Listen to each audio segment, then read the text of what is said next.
দেবদাস, শরৎচন্দ্র চট্টোপাধ্যায়, পর্ব সংখ্যা ৮। সতর্ক এবং অভিজ্ঞ লোকদিগকের স্বভাব এই যে তাহারা চক্ষু নিমেষে কোনো দ্রব্যের দোষ গুণ সম্বন্ধে দৃঢ় মতামত প্রকাশ করে না, সবটুকু বিচার না করিয়া সবটুকুর ধারণা করিয়া লয় না, দুটো দিক দেখিয়া চারিদিকের কথা কহে না। কিন্তু আর এক রকমের লোক আছে, যাহারা ঠিক ইহার উল্টো। কোনো জিনিস বেশিক্ষণ ধরিয়া চিন্তা করিবার ধৈর্য ইহাদের নাই। কোনো কিছু হাতে পড়িবা মাত্র স্থির করিয়া ফেলে ইহা ভালো কিংবা মন্দ। তলাইয়া দেখিবার পরিশ্রমটুকু ইহারা বিশ্বাসের জোরে চালাইয়া লয়। এ সকল লোক যে জগতের কাজ করিতে পারে না তাহা নহে, বরঞ্চ অনেক সময় বেশি কাজ করে। অদৃষ্ট সুপ্রসন্ন হইলে ইহাদিগকে উন্নতির সর্বোচ্চ শিখরে দেখিতে পাওয়া যায়, আর না হইলে অবনতির গভীর কন্দরে চিরদিনের জন্য শুইয়া পড়ে, আর উঠিতে পারে না, আর বসিতে পারে না, আর আলোকের পানে চাহিয়ে দেখে না, নিশ্চল মৃত জড়পিণ্ডের মতো পড়িয়া থাকে। এই শ্রেণীর মানুষ দেবদাস। পরদিন প্রাতকালে সে বাড়ি আসিয়া উপস্থিত হইল। মা আশ্চর্য হইয়া কহিলেন, দেবা, কলেজের কি আবার ছুটি হলো? দেবদাস হ্যাঁ বলিয়া অন্যমনস্কের ন্যায় চলিয়া গেল। ত্রিতার প্রশ্নেও সে এমনই একটি জবাব দিয়া পাশ কাটাইয়া সরিয়া গেল। তিনি ভালো বুঝিতে না পারিয়া গৃহিণীকে প্রশ্ন করিলেন। তিনি বুদ্ধি খাটাইয়া কহিলেন, গরম এখনও কমেনি বলে আবার ছুটি হয়েছে। দিন দুই দেবদাস ছটফট করিয়া বেড়াইল, কেননা যাহা কামনা তাহা হইতেছে না। পার্বতীর সহিত নির্জনে মোটেই সাক্ষাৎ হইল না। দিন দুই পরে পার্বতীর জননী দেবদাসকে সম্মুখে পাইয়া বলিলেন, যদি এসেছিস বাছা তো পারুর বিয়ে পর্যন্ত থেকে যা। দেবদাস কহিল, আচ্ছা। দুপুরবেলা আহারাদি শেষ হইবার পর পার্বতী নিত্য বাঁধে জল আনিতে যাইত। কক্ষে পিতল কলসি লইয়া আজিও সে ঘাটের উপর আসিয়া দাঁড়াইল। দেখিতে পাইল অদূরে একটা কুল গাছের আড়ালে দেবদাস জলে ছিপ ফেলিয়া বসিয়া আছে। একবার তাহার মনে হইল ফিরিয়া যায়, একবার মনে হইল নিঃশব্দে জল লইলা প্রস্থান করে, কিন্তু তাড়াতাড়ি কোনো কাজটাই সে করিতে পারিল না। কলসিটা ঘাটের উপর রাখিতে গিয়ে বোধ হয় একটু শব্দ হওয়াতে দেবদাস চাহিয়া দেখিল। তাহার পর হাত নাড়িয়া ডাকিল, পারু, শুনে যাও। পার্বতী ধীরে ধীরে কাছে গিয়া দাঁড়াইল। দেবদাস একটিবার মাত্র মুখ তুলিল। তাহার পর বহুক্ষণ ধরিয়া শূন্য দৃষ্টিতে জলের পানে চাহিয়া রহিল। পার্বতী কহিল, দেবদা, আমাকে কিছু বলবে? দেবদাস কোনো দিকে না চাহিয়া কহিল, বসো।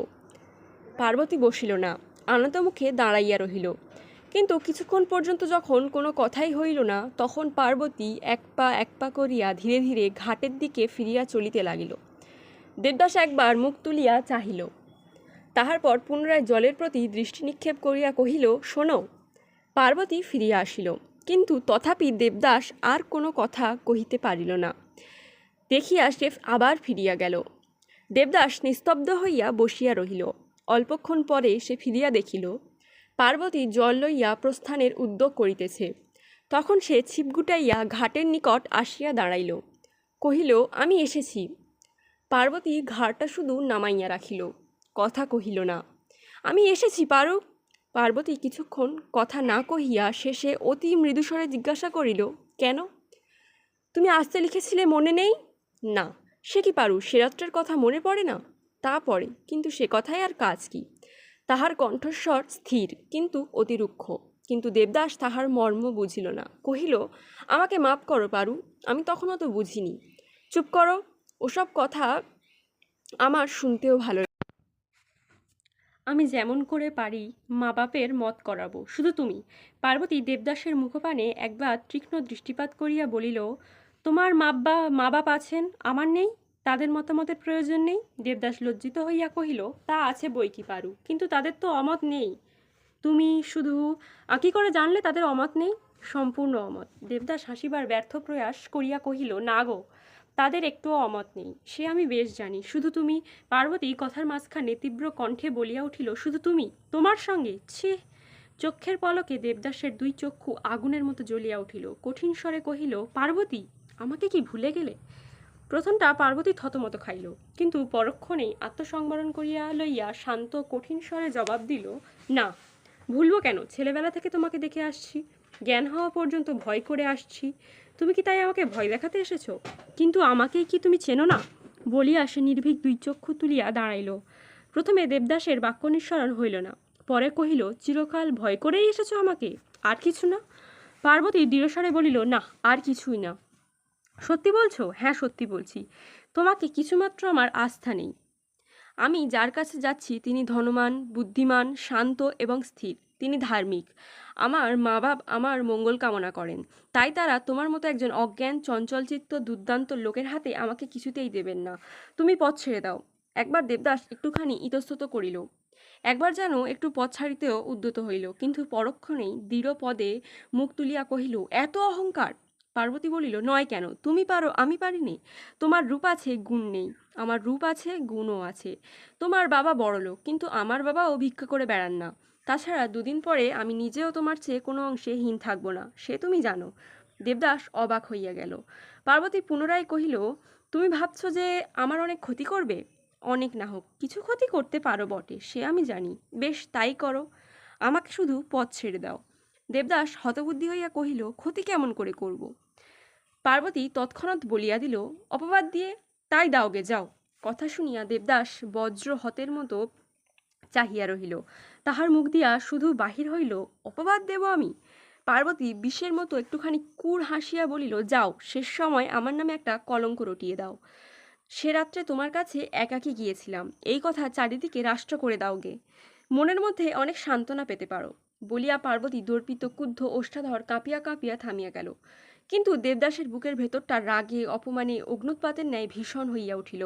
সে অব্যক্ত স্বরে কহিল, মিথ্যে দুর্নাম রটিয়ে মনের মধ্যে সান্ত্বনা পাবো আমি? এবং পরক্ষণেই সে ছিপের মোটা বাঁটটা সজোরে ঘুরিয়া ধরিয়া ভীষণ কণ্ঠে কহিল, শোনো পার্বতী, অতটা রূপ থাকা ভালো নয়, অহংকার বড় বেড়ে যায়। বলিয়া গলাটা খাটো করিয়া কহিল, দেখতে পাও না, চাঁদের অত রূপ বলেই তাতে কলঙ্কের কালো দাগ, পদ্ম অত সাদা বলেই তাতে কালো ভ্রমর বসে। এসো, তোমার মুখেও কিছু কলঙ্কের ছাপ দিয়ে দিই। দেবদাসের সহ্যের সীমা অতিক্রম করিয়াছিল। সে দৃঢ় মুষ্টিতে ছিপের বাঁট ঘুরাইয়া লইয়া সজোরে পার্বতীর মাথায় আঘাত করিল। সঙ্গে সঙ্গে কপালের উপর বাম ভুরুর নিচে পর্যন্ত চিরিয়া গেল। চক্ষের নিমেষে সমস্ত মুখ রক্তে ভাসিয়া গেল। পার্বতী মাটিতে লুটাইয়া পড়িয়া বলিল, দেবদা, করলে কি? দেবদাস ছিপটা টুকরো টুকরো করিয়া ভাঙিয়া জলে ভাসাইয়া দিতে দিতে স্থিরভাবে উত্তর দিল, বেশি কিছু নয়, সামান্য কেটে গেছে মাত্র। পার্বতী আকুল কণ্ঠে কাঁদিয়া বলিল, ওগো দেবদা! দেবদাস নিজের পাতলা জামার খানিকটা ছিঁড়িয়া লইয়া জলে ভিজাইয়া পার্বতীর কপালের উপর বাঁধিতে বাঁধিতে কহিল, ভয় কি পারু? এ আঘাত শীঘ্রই সেরে যাবে, শুধু দাগ থাকবে। যদি কেউ কখনো এ কথা জিজ্ঞাসা করে, মিথ্যে কথা বলো, না হয় সত্য বলে নিজের কলঙ্ক নিজেই প্রকাশ করো। ওগো মা গো, ছি, অমন করে না পারু। শেষ বিদায়ের দিনে শুধু একটুখানি মনে রাখবার মতো চিহ্ন রেখে গেলাম। অমন সোনার মুখ আর শীতে মাঝে মাঝে দেখবে তো? বলিয়া উত্তরের জন্য অপেক্ষামাত্র না করিয়া চলিতে উদ্যত হইল। পার্বতী আকুল হইয়া কাঁদিয়া উঠিয়া বলিল, দেবদা গো! দেবদাস ফিরিয়া আসিল, চোখের কোণে এক ফোঁটা জল।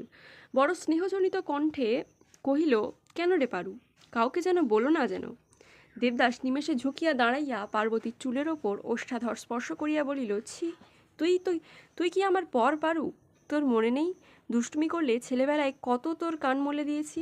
দেবদাদা, মাপ করো আমাকে। তা তোকে বলতে হবে না ভাই, সত্যিই কি পারু?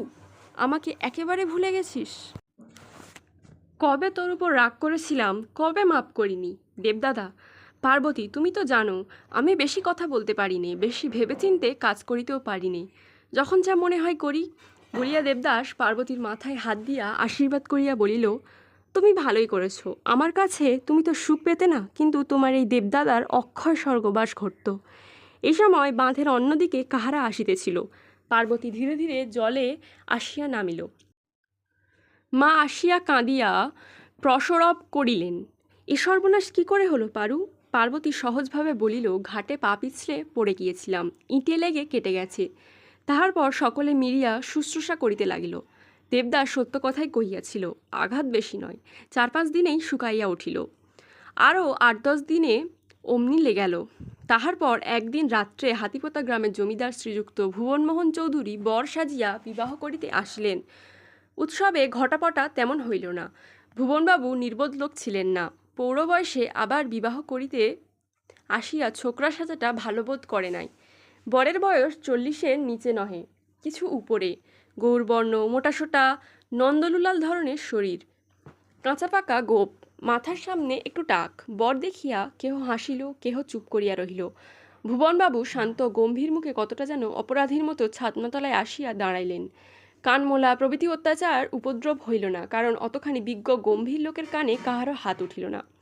শুভদৃষ্টির সময় পার্বতী কটমট করিয়া চাহিয়া রহিল। ওষ্ঠের কোণে একটু হাসির রেখা। ভুবনবাবু ছেলের মানুষটির মতো দৃষ্টি অবনত করিলেন। পাড়ার মেয়েরা খিলখিল করিয়া হাসিয়া উঠিল। চক্রবর্তী মহাশয় ছুটোছুটি করিয়া বেড়াইতে লাগিলেন। প্রবীণ জামাতা লইয়া তিনি কিছু ব্যস্ত হইয়া উঠিয়াছিলেন।